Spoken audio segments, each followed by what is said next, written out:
हत्या एक बेहद भयानक अपराध है, लेकिन कई बार इतनी छोटी छोटी बातों के लिए इस अपराध को अंजाम दे बैठते हैं लोग कि सुनकर हैरानी भी होती है और अफसोस भी।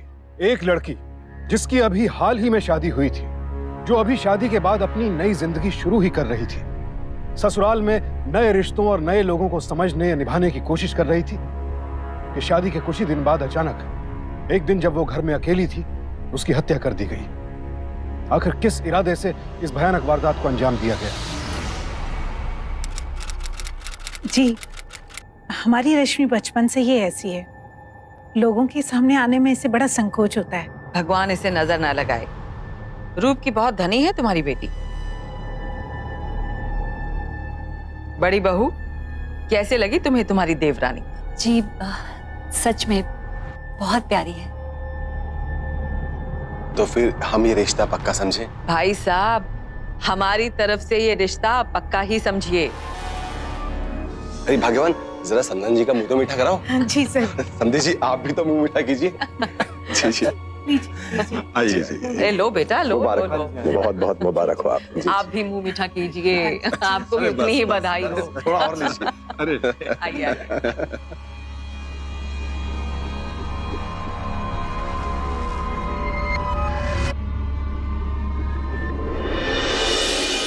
हम नहीं मानने वाले पापा जी। आप समझते क्यों नहीं है? हमें नहीं करनी है शादी। अरे रश्मि बेटा, ऐसा नहीं कहते बेटा। हम जो कुछ भी कर रहे हैं तुम्हारी भलाई के लिए कर रहे हैं। झूठ बोल के किसी का भला नहीं होता पापा। आप उन्हें सच क्यों नहीं बता देते कि हम... बेटा, तेरा ये सच इस रिश्ते को तोड़ देगा। रश्मि बेटा, इतनी मुश्किल से इतना अच्छा घर, इतना अच्छा परिवार मिला है। तो देखो बेटा, हम इस रिश्ते को खोना नहीं चाहते। देख बेटा, जिद मत कर। तू जानती है ना, सच जानने पर कोई तुझसे शादी नहीं करेगा।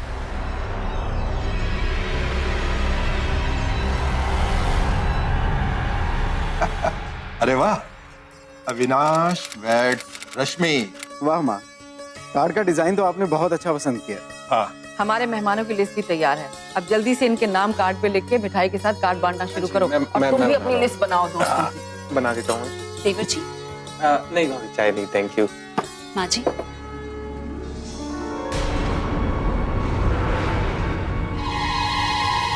बहू जी। यहाँ आओ। कितनी बार हम कहें, खोटी चीजें हमें एक आंख नहीं भाती। तो फिर ये टूटा हुआ कप यहाँ क्या कर रहा है? माँ जी वो... बस बस, आगे से जरा ध्यान रहे।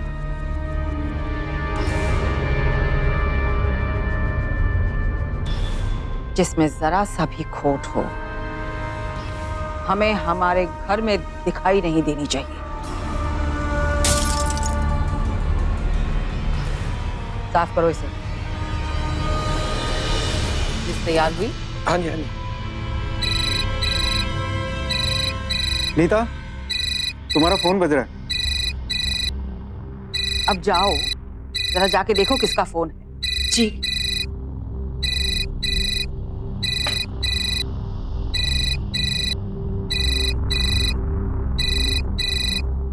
हेलो। हेलो नीता दीदी, हम बोल रहे हैं रश्मि। हाँ रश्मि, बोलो। दीदी, वो हमें अविनाश जी को कुछ बताना था। क्या आप उन्हें अपने साथ कहीं बाहर लेके आ सकती हैं, अकेले? रश्मि, लेकिन हम भी अकेले ही होंगे। दीदी प्लीज, हमारा उनसे मिलना बहुत जरूरी है।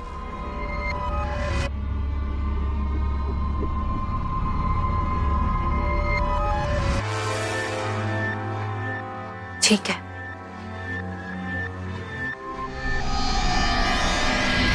क्या ये सब कुछ तुम अब हमें बता रही हो? शादी के कार्ड छप चुके हैं, सारे रिश्तेदारों को न्योता भेजा जा चुका है, और रश्मि तुम अब ये सब बता रही हो? सॉरी दीदी, लेकिन हमें समझ ही नहीं आ रहा था कि आप लोगों को कैसे बताएं ये सब। लेकिन ये सोचकर भी चैन नहीं मिल रहा था। शादी जैसे पवित्र रिश्ते की बुनियाद झूठ और फरेब पे नहीं होनी चाहिए। अविनाश जी, अब आपका जो भी फैसला होगा हमें मंजूर होगा।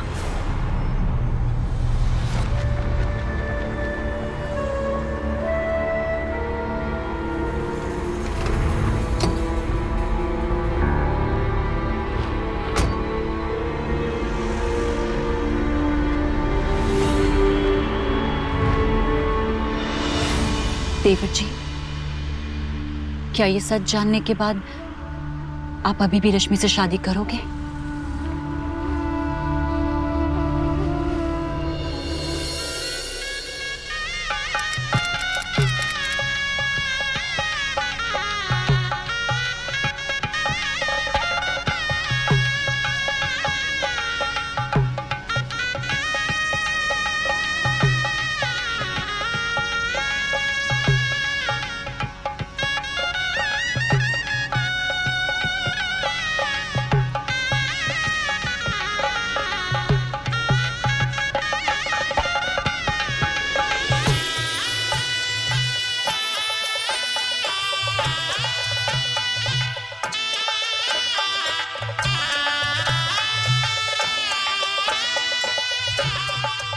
चलो अब अपने दाएं पैर से चावल के कलश को गिरा के घर के अंदर प्रवेश करो।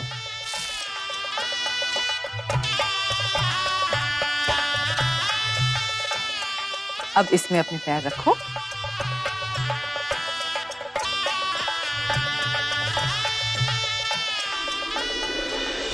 चलो बहू, अब तुम भी 1 घंटा जरा आराम कर लो, फिर बाद में तुम्हारी मुंह दिखाई की रस्म भी करनी है हमें। बड़ी बहू, इसे इसके कमरे तक ले जाओ। जी।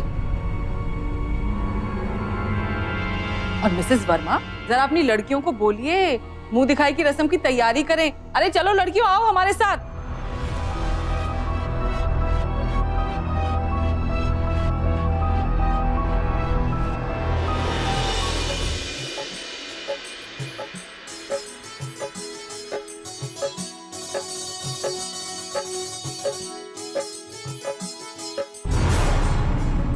दामिनी जी, और कितना इंतजार कराएंगी बहू की मुंह दिखाई में? अरे आप भी कमाल करती हैं मिसेस शर्मा। हीरे जैसी बहू ढूंढ के लाई हूँ अपने बेटे के लिए।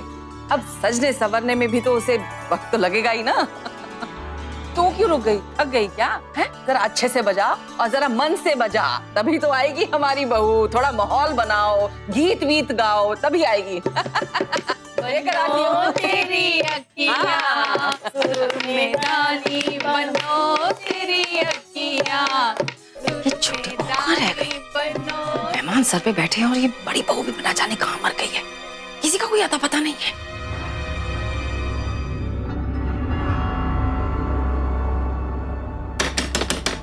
अविनाश बेटे, अविनाश बेटे।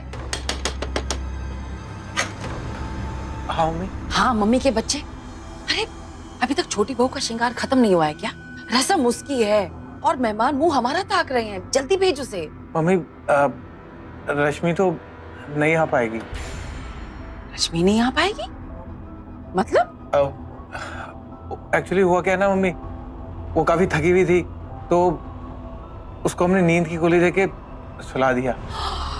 लो, हो गया बेड़ा गर्क। अरे उसे नींद की गोली देने से पहले हमसे एक बार पूछ तो लिया होता। अब क्या सोती हुई बहू का मुखड़ा दिखाएंगे हम उन मेहमानों को? तो फिर ना क्या करें हम? मम्मी गलती हो गई ना, आप संभाल लो ना। गलती हो गई, संभाल लो ना। कैसे संभाल लें? जा तू भी जाके सो जा उसका पल्लू पकड़ के। देवर जी, रश्मि का सच हम माँ जी से बहुत दिन तक नहीं छुपा पाएंगे।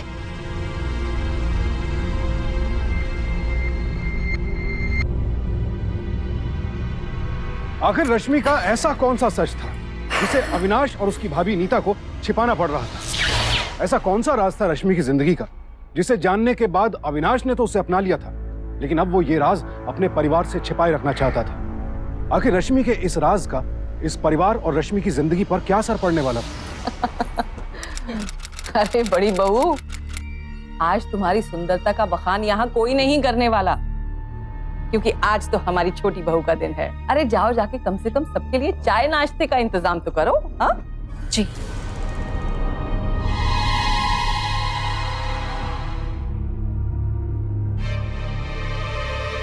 अरे मिसेस शर्मा, आप यहीं बैठी हैं अभी तक? अरे इस मुंह दिखाई की रस्म करने के लिए सबसे ज्यादा तो आप ही बेसब्र हो रही थी। जाके देखिए और बताइए हमारी बहू कैसी लगी आपको।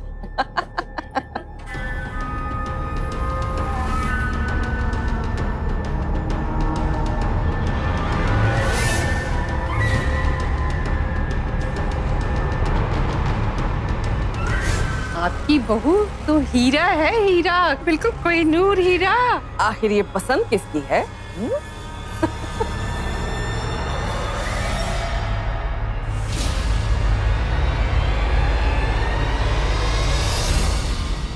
अरे वाह वाह वाह वाह वाह, आज तुम्हारी छोटी बहू ने हमारा जी खुश कर दिया है। हर कोई इसके रूप के बखान गा रहा था, बिल्कुल ऐसे ही जैसे जैसी महाराज का पद्मावत और तुलसीदास जी का वो गौरी बखान। मजा आ गया आज तो। बहू तुम एक काम करो, सबके लिए अपने हाथों से सूजी का हलवा बना लो।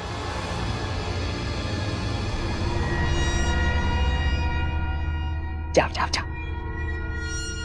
अरे अरे अरे, अब तुम कहां चल दी? रस्म इसकी है तो परीक्षा भी तो यही देगी ना। तुम यहां बैठो भाई, आज इसका दिन है।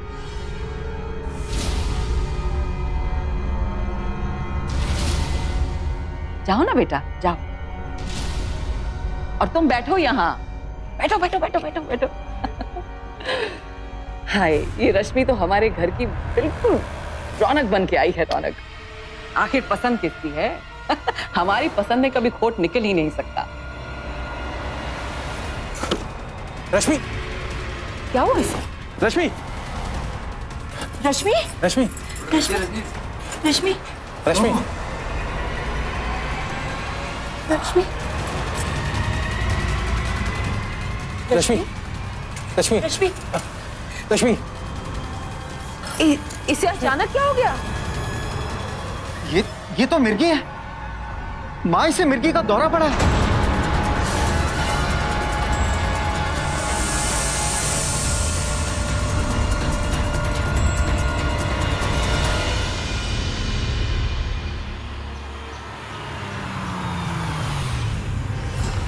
हम अपने घर में खोटा सामान तक नहीं रखते और आपने अपनी बीमार बेटी हमारे पल्ले बांधी। धोखा दिया आपने हमें। आप जैसे फरेबियों से हमें कोई रिश्ता नहीं रखना। ले जाइए अपनी बेटी यहां से। नहीं नहीं समधन जी, आप ऐसा मत कहिए। कम से कम आप तो एक बेटी के बाप के दर्द को समझने की कोशिश कीजिए। माना कि हमने शुरुआत के दिनों में आपसे सब कुछ छुपाया था, लेकिन शादी से 2 हफ्ते पहले मेरी बेटी रश्मि ने खुद दामाद जी को और आपकी बड़ी बहू को ये सब कुछ सच सच बता दिया था।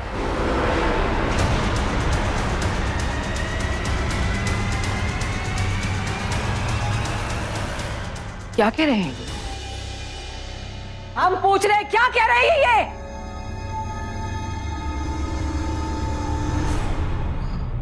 मम्मी, ये सच है। तुम्हें ये सब कुछ पहले से ही पता था और तुमने हमें नहीं बताया? क्यों? मम्मी, हम डर गए थे। अगर आप ये रिश्ता तोड़ देती तो रश्मि जैसी साफ दिल लड़की हम खो देते,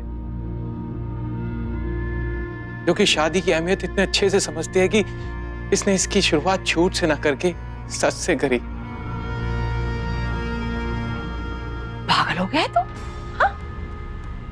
कैसे गुजारेगा पूरी जिंदगी इसके साथ?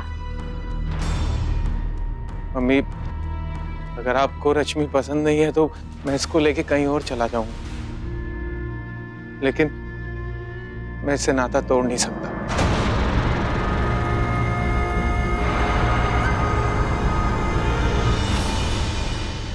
तुमने सोच भी कैसे लिया कि हम तुम्हें अपने से अलग जाने देंगे? अपनी बीवी को अंदर लेकर जाओ। जी।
बहू, अरे जी बैठो बैठो बैठो।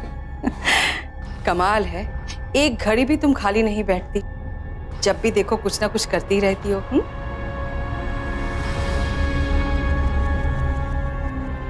ये क्या?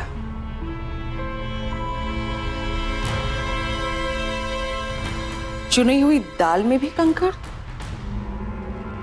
माँ जी, भूल हो गई माँ जी।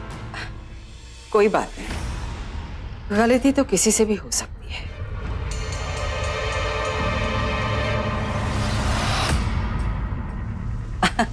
खैर, ये सब छोड़ो और हमारा एक काम करो, ऊपर छत से हमारी नीली साड़ी उतार लाओ। वो सोमवार को हम नीला पहन के भगवान नीलकंठ का ध्यान जो करते हैं।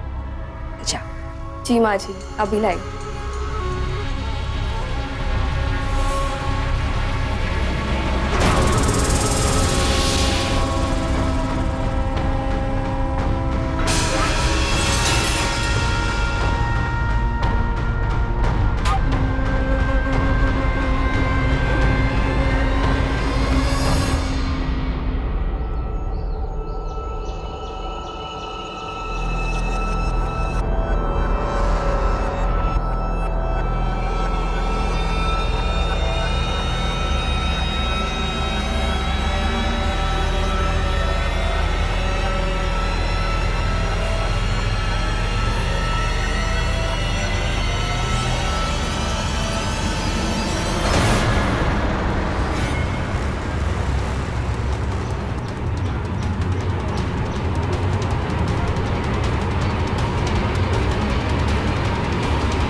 रश्मि, ये क्या कर रही थी? हम नहीं आते तो सच में नीचे गिर जाती। ऐसे ठीक है, बस टेंशन मत लो, खुश हो जाओ। तुम्हारे मम्मी पापा आए हैं मिलने, इसीलिए तो हम यहाँ आए थे तुम्हें ढूंढते हुए। चले?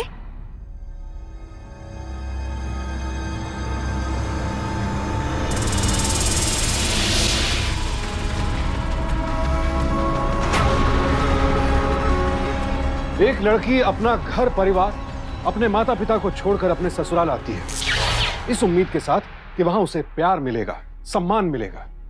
लेकिन यहां तो रश्मि की सास सिर्फ दिखावे के लिए उसके साथ अच्छा होने का नाटक कर रही थी। दरअसल रश्मि की बीमारी उसके लिए किसी बहुत बड़े खोट से कम नहीं थी। ये बात उसकी कुंद सोच से परे थी कि हर इंसान में अगर कुछ खूबियां होती हैं तो कुछ कमियां भी होती हैं। वो तो रश्मि की इस कमी के लिए उसकी जान लेने पर आमादा थी। एक बार कोशिश भी कर चुकी थी लेकिन नाकाम रही। लेकिन दामिनी जैसी मानसिकता वाले लोग एक मौका चूकने के बाद दूसरा मौका तलाशने लगते हैं। दीदी, हाँ, हमें तो माँ जी हमारी बीमारी की वजह से कुआं पूजन में नहीं ले गई, लेकिन आप क्यों रुक गए? मैं अपनी छोटी बहन को अकेले छोड़ के कैसे जाती? दीदी, आप सच में बहुत अच्छी हैं। अच्छा, इतनी भी अच्छी नहीं हूं। छोड़िए सब, आज घर में कोई नहीं है, दोनों मिलके ना बहुत सारी मस्ती करेंगे। एक काम करते हैं, मैं भजिया तलती हूँ और तुम गरम गरम चाय बनाना, ठीक है? ठीक है। चलो। एक मिनट, माँ जी का फोन है। हेलो, बड़ी बहू। जी माँ जी। बात यह है कि वो उपहार का जोड़ा तो हम घर ही भूल गए हैं। तुम मिश्रायन आंटी का घर जानती हो ना? जी हाँ, बस उसके बाहर ही खड़े हैं। एक काम करो ना, हमें यहाँ लाके दे दो। लेकिन माँ जी, जोड़ा रखा कहाँ पे है? वो थाली में पड़ा है, सोफे के पास ही होगा, जरा देख लो। जी, हम अभी लेकर आते हैं। हम इंतजार कर रहे हैं।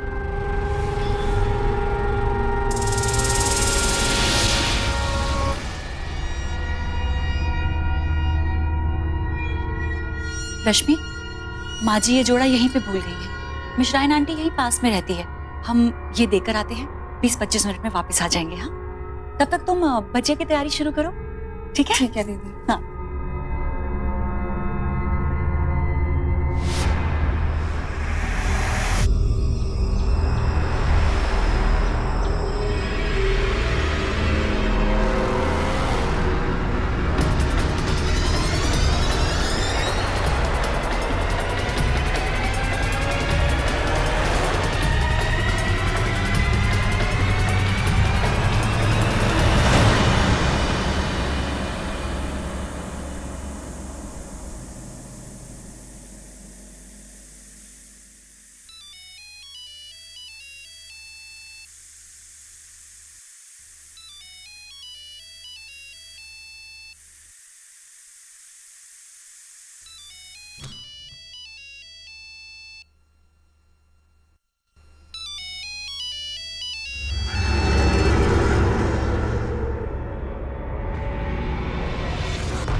मैं ठीक हूँ माँ, आप कैसे हो? पापा कैसे हैं? मैं बहुत खुश हूँ माँ, आप चिंता मत कीजिए।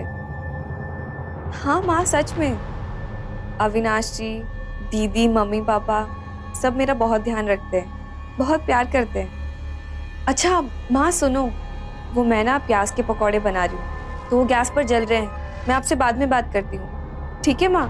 अपना ध्यान रखना।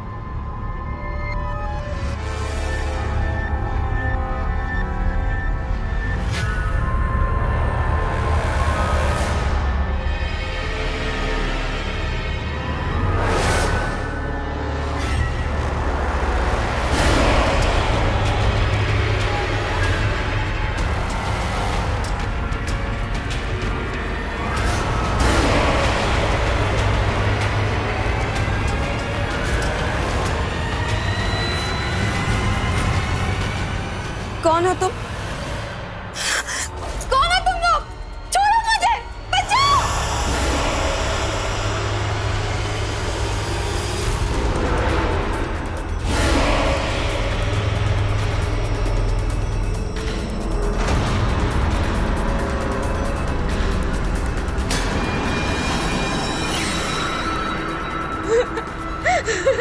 दीदी! रश्मि,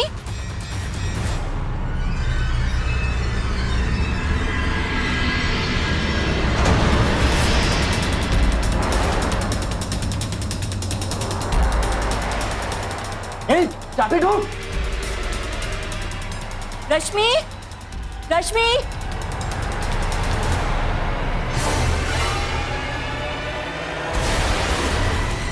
रश्मि, रश्मि, रश्मि, क्या हुआ? उठो रश्मि, रश्मि आंखें खोलो रश्मि। अबे कोई आया, भाग भाग। आंखें खोलो। कौन कौन है तुम लोग? रुको रुको रुको, कौन हो तुम? रुकिए, कौन हो तुम? रुको तुम, बोलो। रश्मि, रश्मि, रश्मि, रश्मि आंखें खोलो। रश्मि,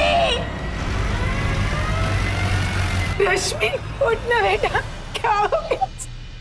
देखिए ना, ये कुछ बोलती क्यों नहीं?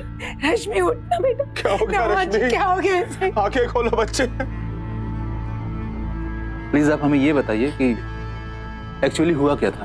हम माँ जी को जोड़े का थाल देने जा रहे थे, तभी हमें गली में पड़ोसियों का लड़का मिला और हमने जोड़े का थाल उसे दिया और कहा कि माँ जी तक पहुंचा दे। तब हम जब घर के बाहर वापस आए तो हमें रश्मि की चीख सुनाई दी और अंदर आके देखा तो रश्मि यहाँ पे खून में लथपथ पड़ी थी।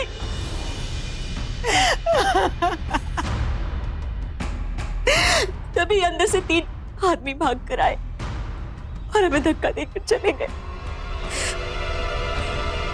इस वक्त पुलिस के सामने सवाल यह था कि क्या यह वाकई लूटपाट की घटना थी या फिर किसी साजिश के तहत रश्मि की हत्या की गई थी। रश्मि की हत्या हुए 1 हफ्ता बीत चुका था लेकिन पुलिस अब तक इस गुत्थी को नहीं सुलझा पाई थी। तो क्या रश्मि की हत्या का राज हमेशा के लिए राज बनकर रह जाएगा?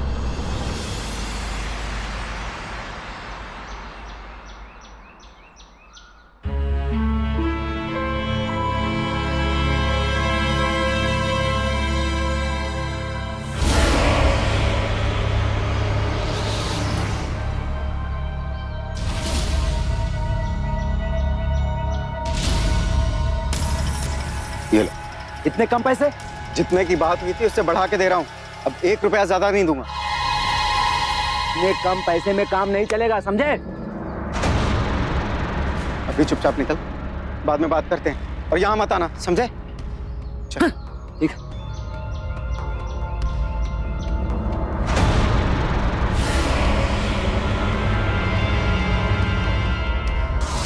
रुको, कौन हो तुम? रुकिए, कौन हो तुम? कौन हो तुम? कौन हो तुम लोग?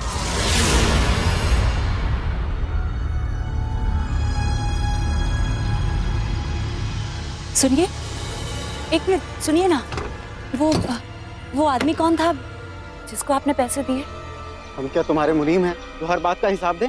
पार्टी थी हमारी। अब जाइए अपना काम कीजिए। नहीं, वो दरअसल जिस दिन रश्मि का खून हुआ था उस दिन वो 3 आदमी भागे थे ना, उसके चेहरे पे भी बिल्कुल ऐसा ही निशान था जैसा इसके चेहरे पे था। आंखें पथरा गई हैं तुम्हारी, समझे? ये चूल्हा चौका करते करते। एक काम करो, तुम कुछ दिन के लिए मायके चली जाओ और हमारे हर रास्ते से हटो। ऑफिस के लिए देर हो रही है हमें। चोट का निशान।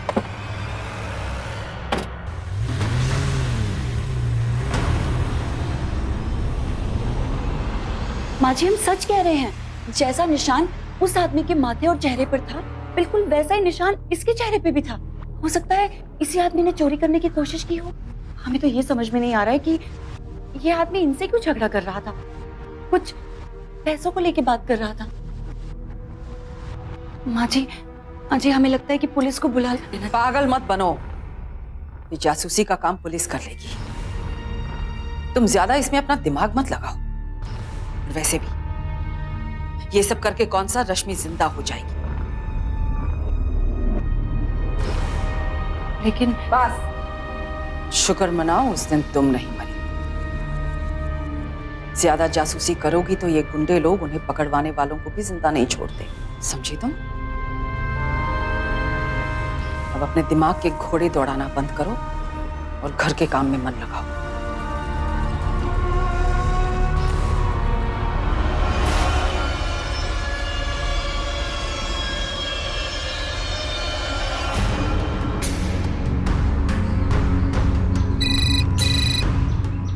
जी माँ।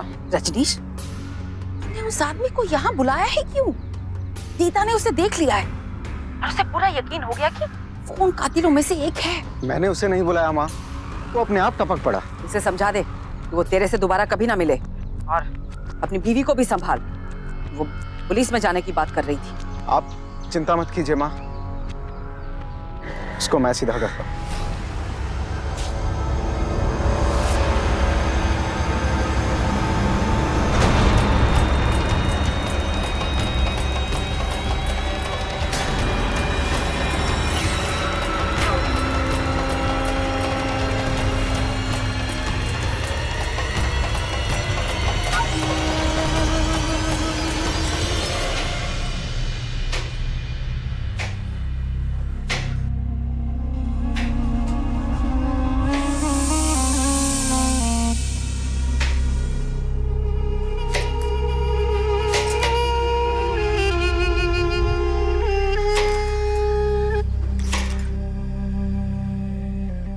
क्या कर रही है ये?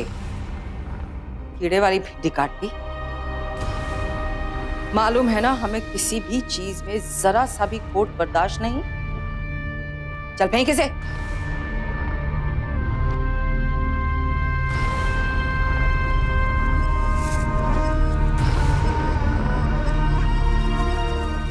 अब ये काट। तूने ऐसा क्या सुन लिया है जो तेरे इतने पसीने छूट रहे हैं? भिंडी काट।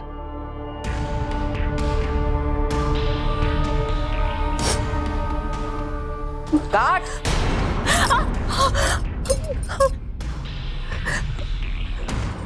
लगता है तेरे में भी खोट आ ही गया है। देख ले, एक खोट वाली तो भगवान को प्यारी हो गई। लगता है तुझे भी भगवान के पास जाने की कुछ ज्यादा ही जल्दी है। चल भिंडी काट।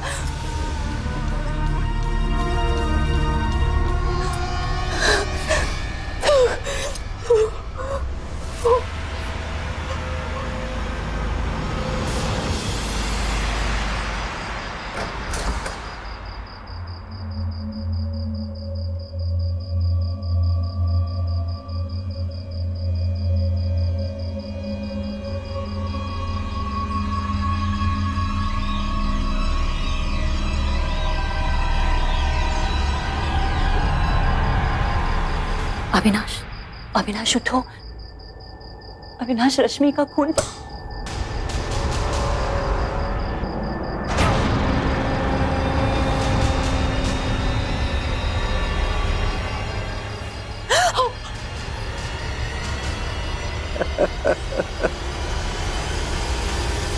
अविनाश से मिलने आई हो, लेकिन तुम्हारा देवर तो बिजनेस टूर पे गया हुआ है। हमसे कह दो क्या कहना चाहती हो। वैसे हमें सब कुछ पता है कि तुम यहाँ क्यों आई हो।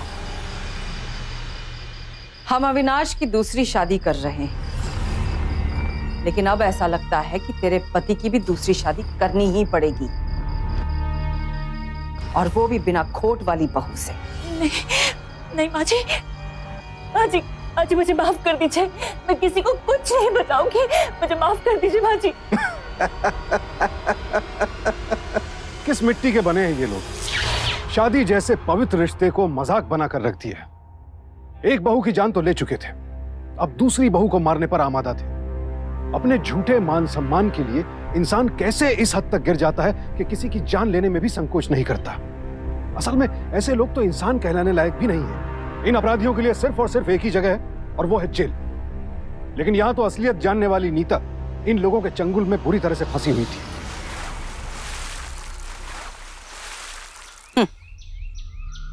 नौकर तो हम रख नहीं सकते ना, क्योंकि तेरा तो कोई भरोसा ही नहीं है। तेरी जबान तो किसी के सामने भी खुल सकती है, इसलिए घर के सारे काम अब तुम ही करोगी। चलो चलाओ हाथ। ये स्विमिंग पूल हमें अभी के अभी साफ चाहिए, समझी तू?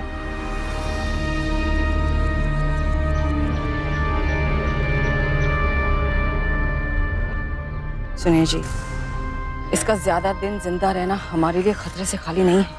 लेकिन अभी कुछ दिनों पहले ही तो हमने रश्मि का खून करवाया है।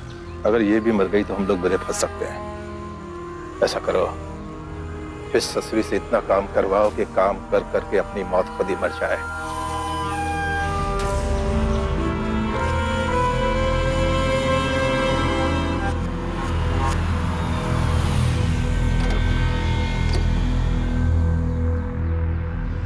वक्त अब ये लोग कहां से आ गए?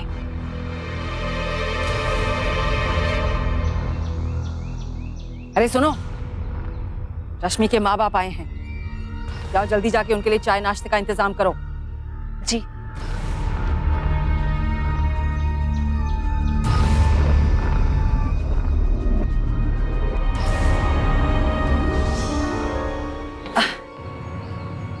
नमस्ते नमस्ते। सब कुशल मंगल? जी, दरअसल हम लोग रश्मि की आत्मा की शांति के लिए एक हवन करवाना चाहते हैं। अगर आपकी इजाजत हो जाए तो दामाद जी भी उसमें शामिल हो जाएंगे। पति के हाथों विधि संपन्न होगी तो रश्मि की आत्मा को भी शांति मिलेगी। हाँ, क्यों नहीं, जरूर जरूर। अरे आप यहाँ क्यों खड़े? आइए ना हमारे साथ, आइए बैठिए, आइए। आइए।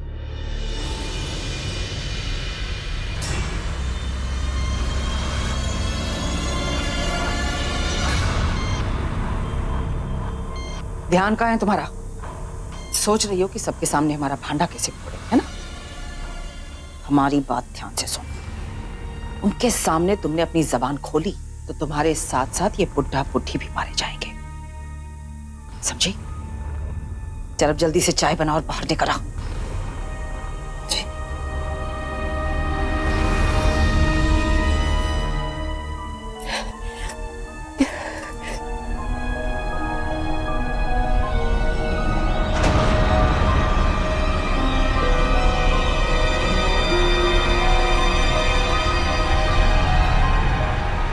पुलिस को कोई इन्फॉर्मेशन मिली कि रश्मि की हत्या किसने की? संधि जी क्या कहें, पुलिस से तो हमारा विश्वास अब उठता ही जा रहा है। काश उन लोगों ने हमारी हत्या कर दी होती, हमारी जान ले लेते। हरी जवानी में हमारी बहू को हमें बहुत बुरा लगता है, लेकिन क्या करें, अब कुछ चीजें हमारे हाथ में नहीं होती हैं।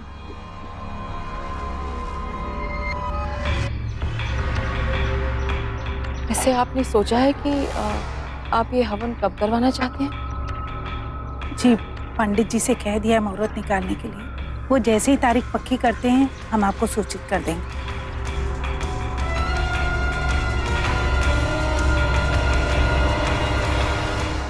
बहू जी, हमारे ख्याल से सबकी चाय हो गई है, तुम जा सकती हो।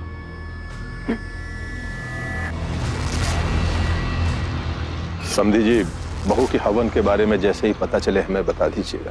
आप लोग ज्यादा चिंता मत कीजिए, जो होना था हो गया। अब जिंदगी तो चलती ही रहती है।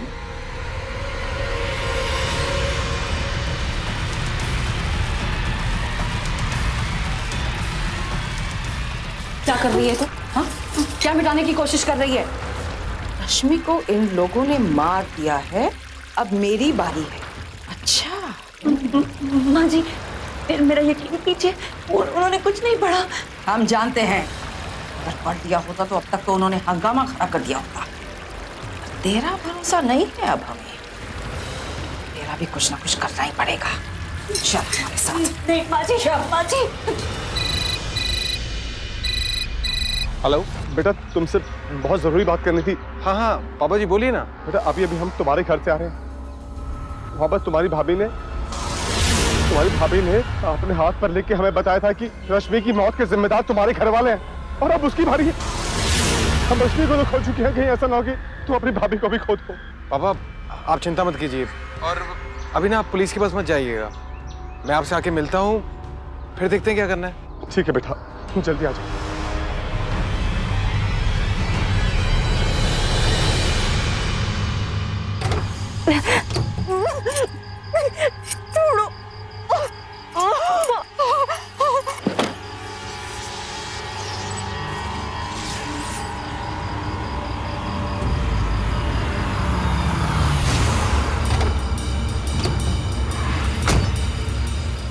अविनाश, तुम यहाँ? तुम तो 2 दिन बाद आने वाले थे ना? हाँ मम्मी, लेकिन रश्मि के पापा का फोन एकदम सही टाइम पे आया। उन्होंने कहा कि रश्मि को मारने के बाद अब आप नीता भाभी को मारने वाली हैं।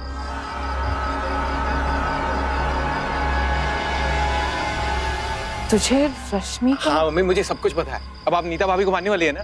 उन्होंने पुलिस को बताया क्या? नहीं, मैंने उनको मना कर दिया। सही किया ना? ठीक किया।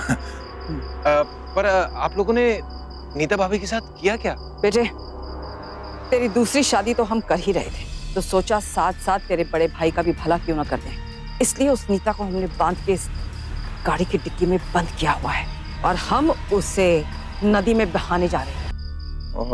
अच्छा, पर अभी तो 11 बज गए हैं, तो मेरा मतलब है अभी कैसे जाएंगे आप? मैं अभी उसी रास्ते से आया हूँ, पूरे रास्ते नाकाबंदी हुई थी। हाँ मेरी मानिए, आप थोड़ी देर बाद जाइए, ज्यादा अच्छा रहेगा। शाबाश शाबाश बेटा, ये तूने बहुत अच्छा किया कि हमें बता दिया। ठीक किया इसने। हमारा बेटा हमारे साथ है, अब हमें किसी की परवाह नहीं। चलिए हम लोग अंदर चलते हैं। और मम्मी, नीता भाभी को भी ले लें? रहने दे उसे इस डिक्की में, वैसे भी 2 घंटे के बाद तो उसे जाना ही है ना। चलो।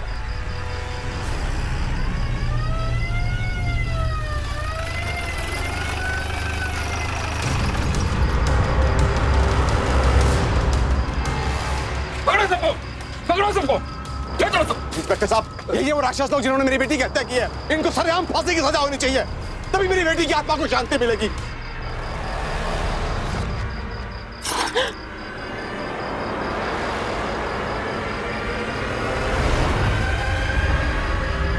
ओह, तो उस खोट के माँ बाप के साथ मिलकर तूने पुलिस बुलाई है? खोट रश्मि में नहीं, आप सब में है। समझिए, आप हमेशा आपकी बातें चुपचाप सुनता रहा, सोचा कि बड़े हमेशा सही बोलते हैं, लेकिन एक माँ होके आपने ऐसा किया क्यों? काश मैं रश्मि को लेके कहीं और चला जाता, कम से कम वो आज जिंदा तो होती। सर गिरफ्तार कर लीजिए इनको, ले चलो सबको। चलो चलो सब। जिनकी खुद अपनी सोच में खोट हो, उन्हें दूसरों में खोट निकालने का क्या हक है? दामिनी जैसे लोग क्यों नहीं समझते हैं कि इंसान और सामान में फर्क होता है? नीता अपनी देवरानी रश्मि को तो अपने अपराधी सास ससुर और पति के हाथों से नहीं बचा पाई, लेकिन अपनी हिम्मत रश्मि के माता पिता के साथ और अविनाश की मदद से उसने अपनी जान तो बचाई ही, साथ ही साथ अपने सास ससुर और पति को अरेस्ट भी करवाया। रश्मि की सास दामिनी, ससुर कैलाश और जेठ रजनीश को आईपीसी के सेक्शन 302 और 120 बी के तहत उम्र कैद की सजा सुनाई गई और इनके कहने पर रश्मि की हत्या करने वाले गोपी, मुन्ना और बाबू को सेक्शन 302 के तहत 14 साल कैद की सजा सुनाई गई। कोई सामान हो, वस्तु हो, उसे परफेक्ट बनाया जा सकता है और अगर उसमें कोई खोट हो तो उसे दुरुस्त भी किया जा सकता है, लेकिन इंसान तो कोई भी परफेक्ट नहीं होता। हर इंसान में कोई ना कोई कमी जरूर होती है और जो लोग ये सोचते हैं कि कमी की वजह से इंसान की जान ही ले लेनी चाहिए, तो फिर उस लिहाज से तो इस दुनिया में कोई इंसान बचेगा ही नहीं। तो बजाय इसके कि आप दूसरों की कमियां ढूंढते रहें, अपनी कमियों को पहचानिए, उन्हें दूर करने की कोशिश कीजिए। सावधान रहें, सतर्क रहें, बेहतर इंसान बने। इसी प्रार्थना के साथ अब मैं सुशांत सिंह आपसे विदा लेता हूं। फिर मुलाकात होगी ऐसी एक और सत्य घटना के साथ। देखते रहें सावधान इंडिया, इंडिया फाइट्स बैक, क्योंकि अब सवाल है परिवार का।